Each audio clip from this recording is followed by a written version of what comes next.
Hey everyone, welcome back to the channel. So at the end of the last video where I was dealing with all of that nasty underseal, I mentioned that the next video was going to be dealing with the wiper spindles for the windscreen wipers, the washer bottle and the various brake and clutch reservoirs. Now the latter part of that I did actually manage to do in time, but I was running out of time before the body went off to paint, so I didn't manage to film those last bits. Anyway, when the body comes back from paint, I'll show you where those bits and pieces are. But for now, let's just get into the wiper spindles and one other job, just sorting out the wiring loom and the fuse box that has to come through into the engine bay. So let's get those bits and pieces cut. I'm Roy Farr, and this is my build of a Gardner Douglas 427 Mark IV.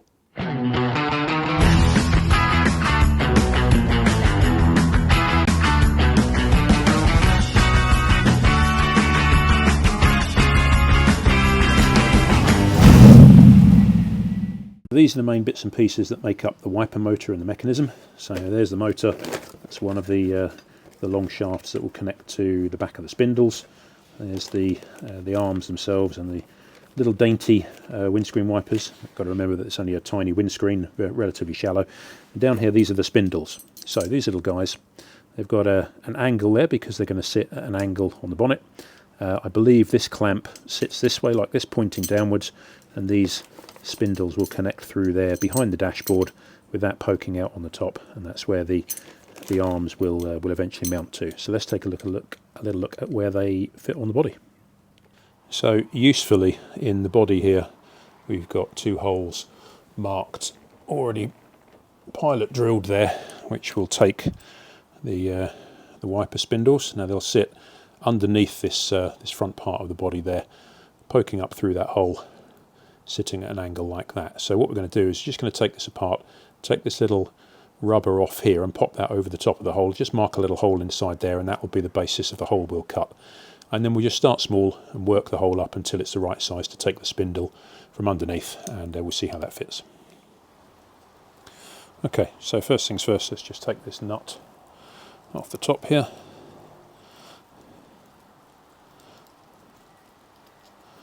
And remove this little retaining chrome cover, and then we'll lift with the spindle itself and this little rubber grommet washer thing. So we're just going to pop that over the hole itself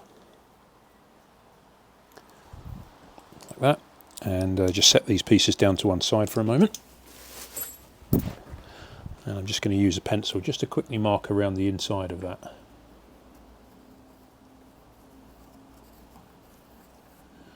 There we go. That's good enough for that. So if we just measure that quickly.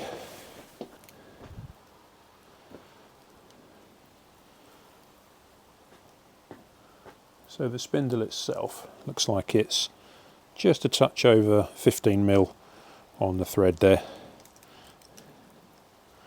Yeah, about 15mm. So as long as we don't go any smaller than 15mm, we should be fine.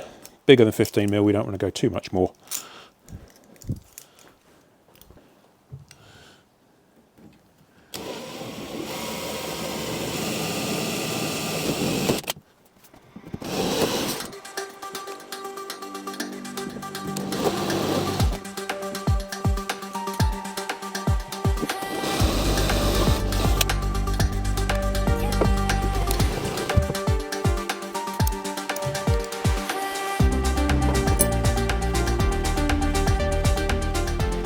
Okay, so that gets the top of the spindle through, so that would obviously come through from under there.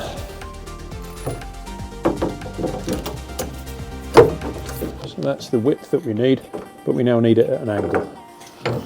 So this is where we can now elongate that hole so we can tilt it over.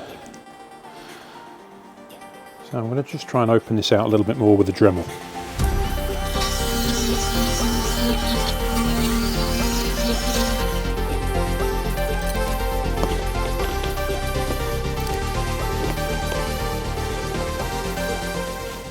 Now I can feel underneath at the moment that this is still sitting too far down at the back, and it needs to come much straighter, so this needs to come out further at the front.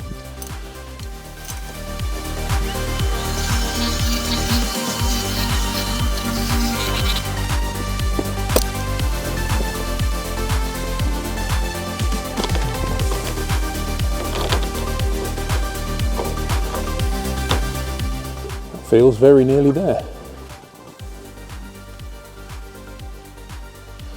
So I think these guys actually go this way with the piece here. The instructions say that they should fit with the bracket pointing downwards, and I think that's what they mean actually, with this sitting downwards and the bar from the motor coming in here.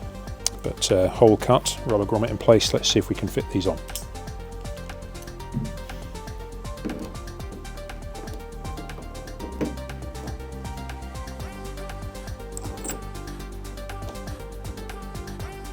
And there's not a lot of tolerance here with the rubber grommet the way it is, so you have to push the cowling on a little bit to push into the rubber to get the nut to bite into the thread, but once it's on, then that's already pretty stable just with a couple of turns, so that's probably okay. But again, this is only a test fit, just so we can make sure the holes are okay before we go off to paint.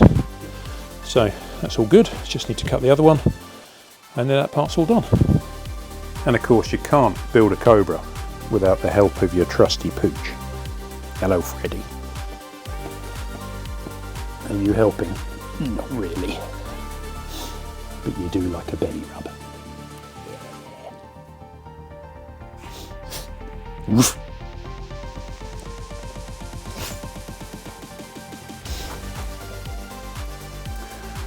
So this is the wiring loom for the body, and we do have one job to do.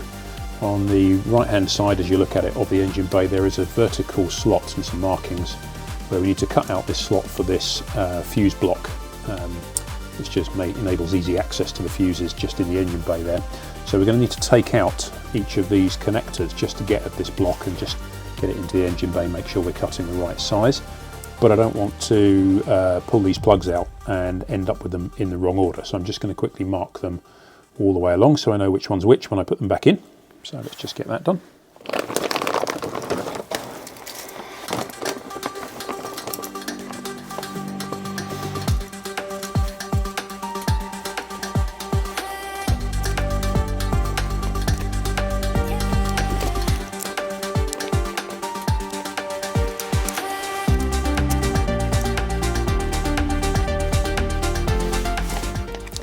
Lovely.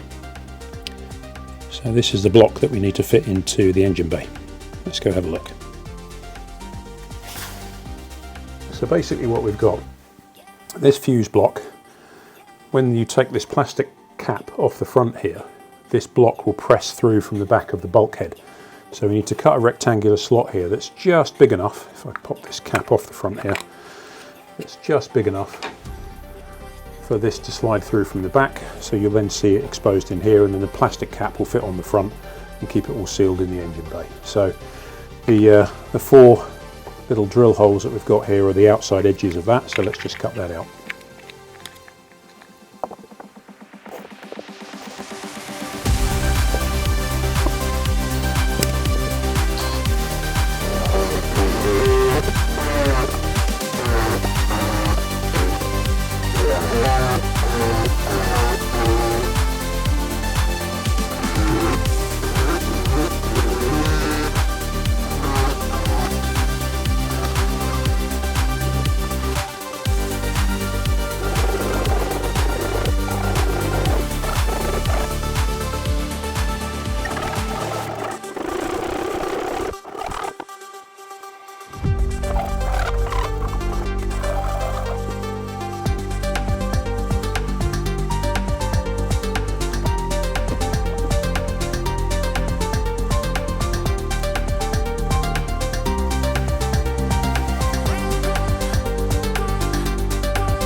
Okay, that's another couple of jobs done.